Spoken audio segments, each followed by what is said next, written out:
Bumalik si Sean Combs sa korte para igiit ang pagbabasura ng kanyang mga hatol. Ano ang sinabi ng kanyang kampo, itsura niya, at ano ang aasahan natin sa susunod. Lahat ng ito ay paghahanda para sa susunod na linggo. Kapag opisyal na siyang hahatulan, mangyayari pa kaya iyon? Ano kaya ang magiging hatol sa kanya? Posible ba siyang makulong ng ilang taon? Welcome sa Sidebar, hatid ng Law and Crime. Ako si Jesse Weber. Kakatapos lang ng malaking pagdinig sa kaso ni Sean Diddy Combs, sinusubukan niyang pawalang bisa ang mga hatol niya ngayon. Ito ay bilang paghahanda para sa susunod na linggo kung saan ang dating rat mogul na ngayon nahatulang kriminal ay opisyal ng hahatulan sa dalawang kaso ng transportasyon para sa pakikilahok sa prostitusyon. Ito ay kasunod ng kanyang nakakagulat na paglilitis. Ilang buwan na ang nakalipas, napatunayang nagkasala siya ng ilang kaso sa paglilitis ng hurado pero hindi sa sex trafficking at racketeering conspiracy. Na sa totoo lang, may mabigat na parusang pagkakakulong dito. Sa bawat napatunayang kaso, maaari siyang makulong ng hanggang 10 taon. Karamihan sa legal na analyst ay nagsasabing malabo yung ipapataw sa kanya. Sasabihin ko sa iyo yan. Dati nang iminungkahi ng mga federal na piskal ang 4 to 5 taon na kulong at posibleng humingi pa ng mas mahaba. Humiling ng 14 na buwang sentensya ang depensa ni Combs at mula Setyembre 2024 ay nakakulong siya sa Metropolitan Detention Center, palaging tinatanggihan ang piyansa. Kung papanig ang hukom sa recommendation ng depensa, agad na palalayain si Combs. At sa totoo lang, mabilis lang ito. Pag-uusapan natin ang mga nangyari ngayong araw pero gusto ko munang bigyang diin ang isang bagay tungkol sa sentensya bago natin talakayin ang mga nangyari ngayon. Nagsumite ang mga abogado niya ng 182 pahinang sentencing memo para ipaliwanag ang kanilang hiling na mas magaan ang sentensya. Tinalakay nila ang kasaysayan at pagpapalaki kay Combs sa pamamagitan ng pagbanggit kung paano nabaril at napatay ang kanyang ama at kung paano ito nagkaroon ng malaking epekto sa buhay ni Sean Combs. Kung paano siya naging dedikado sa kanyang pamilya at karera at kung paano niya binuo ang isang pamilya para sa kanyang mga kasamahan at kaibigan mula sa kanyang negosyo, kung paano siya naging inspiration sa iba. Na kung kailangan mong isaalang-alang ang iba't ibang salik tulad ng paggamit ng droga at pagkagumon at ilang mga kondisyong medical na inalis sa dokumentong ito. Pero baka konektado yon sa galit niya. Alam naman natin na sinikap ipaliwanag ng depensa ang mga sandaling iyon ng galit. Tama? Ang sikat na pambubugbog kay Cassie Ventura sa video noong 2016, ipinaliwanag ng depensa kung bakit hindi siya nararapat sa mahabang pagkakakulong base sa mga napatunayan. Sina Cassie Ventura at Jane, mga pangunahing biktima at nag-aakusa, ay kusang loob umanong nakipagrelasyon kay Sean Combs. Iyon ang argumento. Tandaan, hindi siya napatunayang guilty sa sex trafficking kahit may ebidensya ng kakaibang party at wild na gabi ng hari. Iginiit ng depensa na walang puwersa, panlilinlang o pamimilit.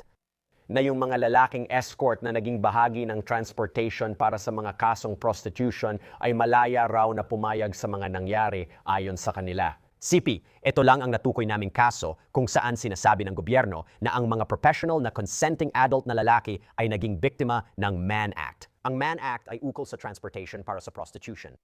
Binibigyang diin nila at lumalabas muli ngayon na si Combs ay hindi kumita ng pera bilang bahagi ng prostitusyong ito. Binibigyang diin nila na 6 hanggang 12 buwan ang sentensyang nakasaad sa alituntunin. Hindi pwedeng gamitin ng korte ang ebidensya mula sa racketeering o sex trafficking sa paghatol sa kanya para sa prostitusyon dahil labag ito sa konstitusyon. Lumaban sila sa pagdagdag ng parusa na hinihiling ng mga piskal. Hindi rin nila pwedeng igiit ang panlilinlang o pamimilit at na si Combs ay hindi leader o tagapag-ayos. Sabi nila, tingnan nyo kung ano ang dahilan ng kanyang pagkakasala.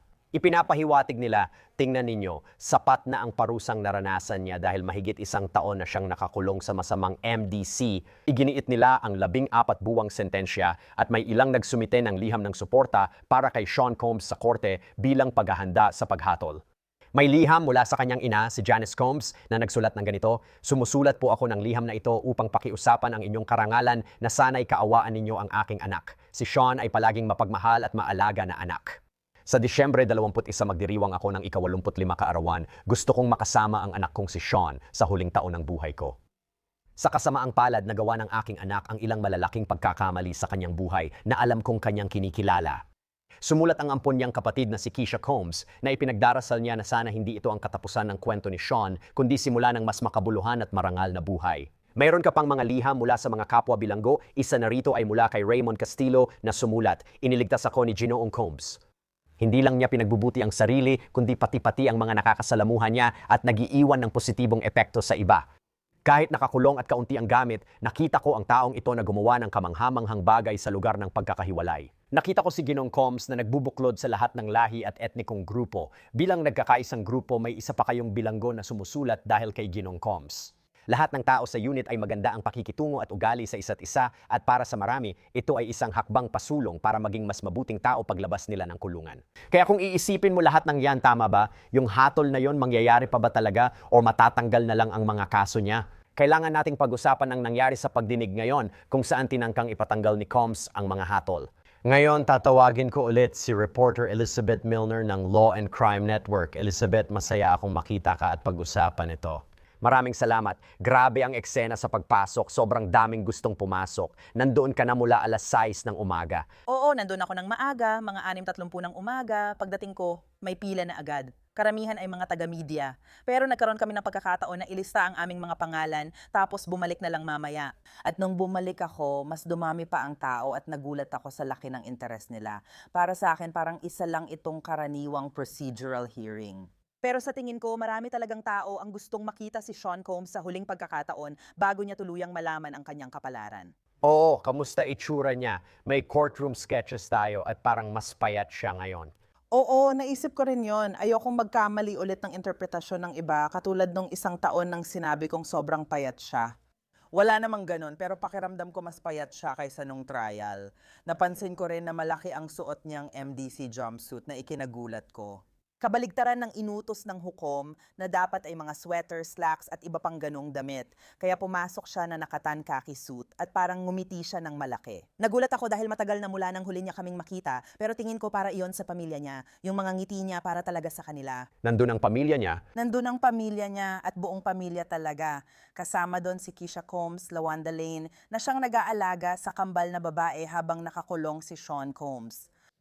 Si Sarah Chapman, ina ni Chance Combs, ay naroon. Nandun si Chance Combs pati ang kambal at si Janice Combs, ina ni Sean Combs. Naroon din si Charlouche na laging present tuwing paglilitis. Tinawag siya sa gilid ng hukuman. Tinawag namin siya sa gilid ng hukuman at na-interview ko siya. Nandun din sina Quincy Brown, Justin Combs, Christian Combs at girlfriend ni Christian Combs. Kaya talagang marami sila doon at iyon ay kasama pa lang ang pamilya. Meron pang ibang mga mahal sa buhay na nandoon din para sumuporta. May itatanong ako sa'yo, naranasan mo na bang lumabas sa isang meeting at naisip mo, sandali lang ano nga ulit ang napagdesisyonan natin pagkatapos ng lahat ng iyon? O kaya naman, nakinig ka sa isang magandang talakayan pero parang nalimutan mo na ang mga kailangang gawin pagkatapos? Tingnan mo, naranasan ko na rin yan. Wala akong hiya sa pag-amin yan. Pero kaya gusto kong bigyang pansin mo ang partner natin na Plod AI at ang pinakabago nilang produkto, ang Note Pro. AI meeting assistant ito para sa mga leader. Singlakin ang credit card, manipis, portable at ikinakabit sa telepono. Gustong-gusto ko yan. Ngayon, sasabihin ko, pwede kong dalhin ito lagi tuwing brainstorming para sa bagong episode ng Sidebar or Interview. Nakakakuha ito ng mga boses mula hanggang 16 na talampakan ng layo, sinasala nito ang ingay sa paligid at kaya nitong mag-record ng tuloy-tuloy hanggang 50 oras. Pero ito ang tunay na pagbabago sa laro. Kinokolekta nito ang audio, larawan, tala at highlight tapos ginagawang organisadong buod ng app ang mga ito. May mga insight at malinaw na hakbang na pwede mong ibahagi sa team mo at sa Ask Plod parang may dagdag kang utak. Kayang gumawa ng follow-up email draft, maglabas ng data report at tumulong sa brainstorming batay sa meeting context. Dagdag pa, nagbibigay ang NoPro ng kapanatagan ng loob. May display screen para sa status ng pagre-record. May Apple Find My, mabilis na file transfer at sumusunod sa mataas na privacy standards. Kaya alam ko at kampante akong gamitin ito kahit sa sensitibong paksa. Kung gusto mong sulitin ang oras mo tulad ko, subukan mo na ang Plod Note Pro. At ngayon makakakuha ka ng 10 diskwento sa iba pang features ng Plod Note at Notepin gamit ang code na Jessie. I-click mo lang ang link sa ibaba or i-scan ang QR code sa screen. Sige, kailangan nating pag-usapan kung ano ang pangunahing argumento ngayong araw. Ang pangunahing argumento ay umiikot sa motion para sa hatol ng pagpapawalang sala. Sa madaling salita, ito ay kapag sinabi ng abogado ng depensa, tingnan mo, kulang ang ebidensya para hatulan ang taong ito. Tungkol ito sa 2 hatol na nakuha niya, 2 kaso ng transportasyon para sa prostitusyon. Ibig kong sabihin, malinaw naman kung ano ito. Ito ay ang pagdadala ng mga tao sa iba't ibang estado para sa layunin at maging international para sa layunin ng sex work. Walang kailangan na puwersa o panlilin lang, literal lang na pagdadala ng mga lalaki. Kasi Jane, yun lang, sige. Unang issue gets ko tungkol sa timing ng motion, tama. Ano mangyayari doon? Noong una, gobyerno ang nagpapaliwanag dito at nagsimula kay Meredith Foster. Sa tingin ko, dapat itong tandaan ng marami. Ang pangunahing taga-usig, si Maureen Comey, ay natanggal sa trabaho, ngunit ayon sa ulat, hindi ito konektado sa kasong ito o katulad na bagay. Ibang usapan na yan, si Meredith Foster ang nagdadala ng mga argumento para sa gobyerno. Sa simula, parang tungkol ito sa paghamon sa utos ng hurado. Nagbanggit sila ng ilang kaso, kabilang ang 2,025 United States of America versus Kelly at kung paano. Umapela ang akusado na labag sa konstitusyon at malabo ang Mann Act at RICO conspiracy, pero sabi ng gobyerno dapat ito iniharap bago magsimula ang paglilitis. Binanggit nila ang mga kaso noong 2003 at 1,973 tungkol sa mas malalaking issue. Sabi ng gobyerno, paulit-ulit ang argumento ng depensa at hinihikayat pa ang akusado na maglabas ng reklamo matapos ang paglilitis. Ayon dito, hindi inilabas ng depensa ang mga isyong ito hanggang matapos ang paglilitis at dapat sana ay inilabas na noong pagsasampa ng kaso or indictment. Samantalang si Alexandra Shapiro, na siyang naglalatag ng mga argumento ng depensa, ay sinasabi na ang batas at ang Rule 12 ay sobrang mahigpit at sinasabi niya na wala talagang paraan para mailahad ang argumentong ito ng mas maaga. Parang naging resulta ito ng pagpapawalang sala dahil napatunayang wala siyang sala sa RICO conspiracy at sex trafficking, Biktima 1 at si Jane. Ang Biktima 1 ay si Casiventura, kaya sinasabi ng depensa na hindi nila nagawang ilahad ang argumentong iyon ng mas maaga. Kaya sinusubukan nilang gawin ito ngayon dahil ito ang pinakaangkop na panahon para sa kanila. Isantabi mo muna ang tungkol sa oras ng. Sabi ng hukom, sige, isantabi muna ang usapan tungkol sa oras. Pupunta na ako sa laman kung may matibay at totoong dahilan para ibasura ang mga hatol na ito. Isa sa mga argumento at kailangan kong sabihin, marami sa mga ito ay talagang kapareho ng mga argumentong inilahad na noon ng depensa sa mga naunang isinumiteng dokumento. Isa sa mga iyon ay, at kung tama ang pagkakaintindi ko, si Sean Combs ay hindi kumita ng pera mula sa prostitution na ito or hindi siya mismo ang nagbayad para dito, tama ba? May commercial na aspeto at argumento. Ano ang sabi nila? Oo, tama. Dati 4 ang tanong at parehong panig ang sasagot, kaya lumabas ito sa ikalawang tanong. Tungkol sa kung may pinansyal na motibo ang pag-usig sa ilalim ng Mann Act at kung sakop ng pangalawang pananagutan ang akusado. Hindi ko alam dahil hindi ako abogado, pero interesante marinig ang mga argumento, kaya nagsimula ang depensa. Sinabi ni Alexandra Shapiro na dapat mas makitid ang interpretasyon ng batas para lang sa mga bugaw at prostitusyon. Ayon sa kanya, si Ginong Combs ay umano'y consumer at tila kaso lang ito tungkol sa wire na iyon ang tinutukoy niya. Ang buong argumento ng depensa ay nagbibigay lang siya ng pera pero hindi ibig sabihin na siya talaga ang kumikita ng pera. Kaya tanong ng hukom, bakit hindi managot si Combs batay sa teoryang sinadya niya ito? Sabi ng depensa, hindi dahil transportasyon at mens rea lang ang tinutukoy dito. Na ang mga tao ay may intention o tama at ang intention na ang mga tao ay sasali sa prostitution. Hindi mo pwedeng sabihin na sinasadya niyang gawin iyon dahil sa totoo lang nanonood lang siya ng 2 tao na nagtatalik.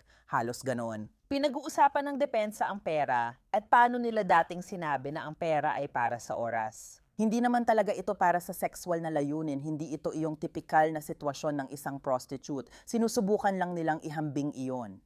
Sabi ng depensa, parang ipinapahiwatig na kaya nakakulong si Sean Combs ay dahil sa transaksyon ng pera. Kasi kung naaalala mo mula sa mga summary flight chart na yon, madali para sa hurado na maghinuha ng mga konklusyon tungkol sa kung magkano ang perang ibinayad. Ito ang nangyari, kailan naganap ang flight na yon at natuklasan ng hurado. Sa madaling salita, nung nangyayari ang mga gabing ito sa hotel, ito ay halos para sa proseso ng pagdadala ng mga tao sa iba't ibang estado para sa layunin ng prostitusyon. Samantalang sinasabi ng gobyerno na dapat manatili ang hatol, hinahamon naman ng depensa ang kalabuan at ang mismong definisyon ng prostitusyon. Ayon sa gobyerno, ang issue ay hindi kung ang akusado ay sangkot sa prostitusyon o gawaing sexual. Ang tanong ay kung nilipat ng akusado ang isang tao sa ibang estado o bansa para sa pakikipagtalik. Kaya iginiit ng gobyerno na pinadali niya ang transportation ng may intention. Kahit sina Cassie at Gian, doon pumapasok ang unang at pangalawang pananagutan kung saan naroon sila. Sila ba yung tinutukoy ng gobyerno na kumokontak sa mga entertainer o escort? Pero si Didi o Sean Combs ang may pananagutan dahil siya ang nagbantay at nagbigay ng pera. Parang tinulungan niya sa media. Oo, tama, kaya nga pinagtalunan nila kasi hindi ito tulad ng traditional na kaso kung saan may isang organization na nagpapadala ng mga prostitutes sa iba't ibang tao at malawak ang network. Oo, pero hindi naman talaga yan ang hinihingi ng batas. Ang tanong lang ay kung nagdala ka ng tao sa ibang lugar para sa sex work? Naririnig at naiintindihan ko ang argumento na yan. Oh, Sasabihin ko sana, at ang depensa, parang, alam mo na, ibinalik nila ito mamaya kung saan sinasabi nila na hindi naman binanggit ng gobyerno sa hurado ang tungkol sa sekundaryang pananagutan at malaki ang ibig sabihin nun. Si Alexandra Shapiro ang nagbigay ng argumentong iyon at sinabi niyang hindi nila tinututulan na kay Sean Combs galing ang pera. Yun ang interesting sa argumento nila. naaalala mo ba nung trial kung gaano karaming ebidensya na talagang sa kanya galing ang pera? Siya rin ang nasa telepono or nagpapadala ng voice notes or mensahe at siya ang nagdidirekta ng lahat. Eksakto. Eksakto, kaya bilang huling pagtatangkang iligtas ang argumento, sinabi ng depensa na ang Mann Act ay isang kahihiyan sa kasaysayan ng Estados Unidos. Dahil doon nila ipinasok yung parang may bahid ng lahi, na ganun nga. Maaari mo bang ipaliwanag na palagi nilang sinasabi na ito ay rasista? Ano ang sinabi nila tungkol doon? Pag-uusapan natin ang constitutional na argumento na interesante, pero bago iyon, ano ang sinabi nila tungkol sa pagiging rasista nito? Well, ito ay isang argumento na matagal na nilang ginagawa, di ba? Ito ay isang argumento na ilang buwan na nilang inuulit-ulit. Kung saan, sa esensya, ang batas ay ginawa noon pang matagal na panahon, sa ibang henerasyon. Kung saan, talagang tumutukoy lang ito sa kalakalan ng mga alipin at pagdadala ng mga tao sa iba't ibang estado, at ano ngayon, yun naman talaga ang sinasabi ng depensa. Ang layunin ng batas na ito sa pangkalahatan noong 2020 sa pananaw ng 2025 ay hindi na para sa orihinal na dahilan kung bakit ito ginawa. Kaya ang sinasabi nila ngayon ay ang Department of Justice ay halos nag-uusig lang kapag ito ay yung typical na sex trafficking, kumbaga pagdadala ng mga tao sa iba't ibang estado or mga menor de edad. Sa tingin ko, ang punto ng depensa ay na mga consenting adults lang silang tumatawid ng state borders. Ang naisip ko rin, Jessie, ay paano kung walang naging transaksyon ng pera? Kung hindi nahanap ng prosecution ng mga ebidensya ng pera, nandito pa kaya tayo ngayon? Ang commercial ay nangangahulugang may halaga, kaya ang mga escort ay tumatanggap ng anumang may halaga kapalit ng kanilang trabaho. Ang argumento ay sina Jane o Cassie ay tumatanggap ng mahalagang kapalit tulad ng mamahaling regalo. Oo, pwede nilang gawin ang argumentong iyon pero usapin din ng pera yan. Ibig kong sabihin, inilahad na nila ang argumento nila sa naunang isinumite na sinasabing siya ay isang kilalang itim na lalaki na inuusig dahil dito. Hindi ito tulad ng sa ibang malalaking sex trafficking network na kasabay lang siya ay nahatulan dahil doon. Nagpapatanong ito, kung iyon lang ang kaso nila at hindi racketeering or sex trafficking, ipapafile pa kaya nila ito? Oo. At yun din ang itinuro ng depensa ngayon. Kailangan nating pag-usapan ito. Unang amendment na argumento ngayon. Napag-usapan ko na ito dati sa isang sidebar dahil kasama ito sa isa sa mga isinumite ng depensa. Ito ay isang bagong argumento. Napaka-interesante nito. Sinasabi nila na siya ay protektado ng unang amendment at na ito ay simpleng voyeurism lang. Ipaliwanag mo ito sa amin. Oo, lumabas na yan sa tanong 4 na nasagot bago ang tanong 3, kaya nagkagulo ang pagkakasunod-sunod. Ang tanong ay kung may record ba tuwing bumibiyahe ang escort sa ibang estado o bansa.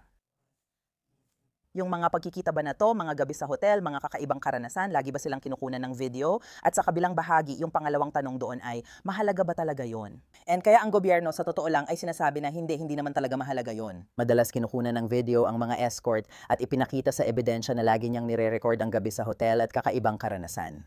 Pinag-usapan nila ang ebidensya ng sex tape na tumutugma sa travel records, pero ayon sa gobyerno, hindi ito mahalaga at hindi dapat pag-usapan. Sabi ng gobyerno, dahil ang Mann Act ay ukol sa transportation at hindi kailangan ng video, ang paglabag ay nasa mismong transportation. Nang inilipat niya ang mga tao sa iba't ibang estado, ginawa niya ito para sa pakikipagtalik, hindi lang basta amateur na gumagawa ng porn. Samantalang sabi ng depensa, hindi naman mahalaga kung lagi niyang kinukunan ng video ang mga freak-offs or hindi. Na siya ay isang producer at consumer ng pornografiya or amateur porn, gaya ng tawag nila dito, at yun ay protektado ng First Amendment. At kaya si Alexandra Shapiro, sinabi niya na may karapatan siya bilang isang consumer para siguro makilahok sa mga yon. Sa isang banda, masasabi ko, at may karapatan ang mga matatanda na manood ng pornografiya. Binanggit pa ni Jane ang television, isang bagay na narinig natin noong pagdinig sa paglilitis. Sa ganitong paraan, mapapanood nila ito tuwing movie nights or sa mga gabi nila sa hotel. At kaya ang hukom ay parang, ano ba talaga ang kinalaman nito sa hatol tungkol sa issue ng unang susog? At pagkatapos, binanggit ng depensa ang OnlyFans at sa esensya, hindi naman illegal na panoorin ito. Hindi naman talaga siya kasali, pero naisip kong interesante yung argumento. Palagay ko, malakas nilang ponto na hindi lahat ng encounter ay na video. Kung para lang personal na gamit ang pag-video, hindi naman lahat ay na video. Sabi nila ito ay tungkol sa criminalization ng pagbiyahe para sa prostitution at commercial na pakikipagtalik. Pinag-usapan nila ang kaso sa Korte Suprema na O'Brien at doon pinagtibay ng Korte Suprema ang isang batas federal na nagsasabing illegal ang pagsira ng draft card. Walang protection mula sa unang susog at lumikha ang korte ng tinatawag na O'Brien test para matukoy kung ang ekspresibong kilos o simbolikong pananalita ay karapat-dapat maprotektahan ng unang susog, kailangan ipakita ng gobyerno na may mahalagang interes ng pamahalaan dito. Kaya dito, ano ang sinasabi nila? Ano ang interes ng gobyerno sa pagpapatrolya at paggawa ng krimen sa ginawa niya? Ano iyon? Para lang mag-regulate. Sa totoo lang, una, Jessie, dapat andun ka sa loob ng korte para bigyan kami ng maikling buod ng ginawa ni O'Brien. Kasi talagang ako, parang O'Brien, isulat mo lang si O'Brien para mahanap ko siya sa mga notes ko. Kasi ulit, walang telepono, walang computer, wala talaga, hindi ko siya na-google. Pero sabi ng gobyerno, ang pagre-regula ng prostitution ay mahalaga para sa interes ng gobyerno. Sabi nila, mahalaga ito para mapigilan ang karahasan sa babae, illegal na droga at sexual assault. Sabi nila, lahat ng 50 estado ay may batas sa prostitusyon. Depende sa estado, malalaman kung ano ang umiiral na patakaran. May malaking issue rito kaya ipinaglalaban ng gobyerno na ang pagbabawal sa transportasyon ay makakatulong para mapigilan ang prostitusyon. Alam ko na pinalalaki lang ng mga tao, lalo na ng depensa, ang isyong ito na isang pribadong usapin lang. Sinusubukan ng gobyerno na pakialaman ang nangyayari sa kwarto ng matatanda ayon sa depensa. Ito ay uri ng pagpapahayag na pinoprotektahan ng First Amendment at kinukumpirma ng Department of Justice sa kanilang pulisya. Yan ang ipinaglalaban ng depensa, kaya sinabi nilang ang Department of Justice ay nagsasampa ng kaso tuwing may kinalaman sa menor de edad at lalo na sa mga sex worker. Dahil, tandaan ninyo, kahit na tinatawag nilang entertainers o escorts ang mga lalaki, napakatindi ng paninindigan ng depensa na ang mga lalaking ito ay hindi mga prostitute. At pati na rin ang mga nagpatotoo laban sa parusa, o sina Sherry Hayes at Daniel Phillips. Inamin nilang binabayaran sila para sa oras at ginagawa nila ito kahit hindi sila prostitute. May mga espesyal na event din silang ginagawa. Ayon sa depensa, consenting adults ang mga ito at nangyari sa pribadong kwarto ng hotel o bahay ng iba, hindi gaya ng iniisip ng iba. Nasa isang massage parlor sila or sa isang kwarto, alam mo na yung tinutukoy ko. Kaya iginiit ng depensa na ito ay isang pribadong usapin lang talaga. Kaya bumalik ang gobyerno at sinabing na ipaliwanag na ito sa mga naunang dokumento ng depensa na tinanggihan. Nakakatuwa rin kasi mas marami akong natutunan tungkol kay O'Brien matapos marinig ang mga argumento tungkol sa kanya. May ideya ka ba kung paano magdedesisyon si Hukom Aaron Subramanian? Alam kong wala pa siyang desisyon pero parang meron na, hindi ba? Parang ganito siya, kung meron kang negosyante na, alam mo yon, nagbabayad para sa kliyente niya na makasama ang isang prostitute. At ang kliyente ay nakikilahok sa mga gawaing sexual kasama ang prostitute na ito. May pananagutan ba ang negosyante o ang negosyante ba na ito ay isang prostitute din? Oo, ito ba ay transportasyon lang? Oo, ito ba ay prostitusyon? At ibig kong sabihin, tinanong niya yon dahil ginawa niya at ano ang naging sagot. Pero naramdaman mo rin bang hindi siya naniniwala sa mga argumento ng depensa? Sa tingin ko may mga maliliit na bagay na naramdaman kong ganun minsan. At pakiramdam ko si Hukom Aaron Subramanian mahusay talaga siya sa pagpapaliwanag at paglalatag ng mga gusto ng magkabilang panig. Palagi siyang nagtatanong at sinisigurado niya parang okay, kung tama ang pagkakaintindi ko, gusto mo ito at ito. Kaya para sagutin ang una mong tanong, sinabi ng depensa na hindi ito prostitution. At muli naniniwala sila na doon talaga nakaposisyon ang kanilang kliyente. At kaya pakiramdam ko, base sa naiisip ko, alam mo yon, dahil hindi naman ako ang hukom or kung ano paman, mukhang siya ay medyo maaring nakahilig sa hindi. Sa mga motion ng depensa, pakiramdam ko ay magpapatuloy ang sentencing gaya ng dati sa Oktubre 3. At ang dahilan kung bakit ko nasabi yon ay dahil sinabi niya, magkikita tayo ulit sa susunod na Biyernes. Kaya sa tingin ko, nasa isip na niya na magpapatuloy ang sentencing, pero kung papanig siya sa depensa or sa gobyerno sa sentencing, ay magiging interesante. 2 punto doon. Una, sinabi niya, nagagawa siya ng desisyon, maaaring gumawa siya ng desisyon tungkol dito sa lalong madaling panahon. Pero wala siyang sinabi ngayon tungkol sa sentencing. Wala siyang sinabi ngayon tungkol sa sentencing, kahit oras wala pa. Hindi pa natin alam ang oras. Pero ito ay Oktubre 3. Oktubre 3 na, nandun ka rin pati ako. And isang bagay na masasabi ko tungkol sa hatol, at sa tingin ko ay maaring pabor ito sa mga taga-usig. Hindi ito pabor sa depensa. O pwedeng sabihin nilang maliit lang ang mga kasong ito kumpara sa racketeering at sex trafficking. Yung mga kaso na napawalang sala siya. Pero palagi kong sinasabi, sa tingin ko, ang mahalaga ay kung ilang beses. Ang dami ng beses na ginawa niya ito. Hindi ito isang beses lang, paulit-ulit niya itong ginawa sa iba't ibang sex worker. May lumabas ba ngayon tungkol doon? Nabanggit ba iyon ng prosecution? Oo, talagang ang gobyerno parang sa huling bahagi ng kanilang argumento, binigyang diin nila na si Sean Combs ay may kasaysayan din ng karahasan ngayong linggo. Nabanggit mo ang insidente sa Intercontinental Hotel noong 2016 at ang nangyari kay Jane noong Hunyo 2024 kaya ang gobyerno. Sa dulo ng argumento bago kami pinaalis, sinabi nilang pinlano at kinordina ni Sean Combs ang lahat para sa kanyang sexual na kasiyahan. Kaya habang itinuturo ng depensa na maaaring si Jane o Cassie ang nakipag-ugnayan sa mga escort or entertainer na ito. Ayon sa kanila, ito'y utos ni Sean Combs para sa sarili niyang sexual na kasiyahan. Sabi ng gobyerno, huwag kalimutan kung bakit tayo narito. Matagal na itong nangyayari, 15 taon na mula 2000 hanggang 2024 sa akin at ulitin ko, hindi naman ako abogado. Pero mukhang kapag isinasaalang-alang ng hukom ang hatol, maaaring isama niya ang buong saklaw ng lahat ng nangyari sa paglilitis at hindi lang particular sa flight logs. O na parang mas handa ang iba na makilahok kaysa sa ibang pagkakataon. Kaya magiging interesante itong makita.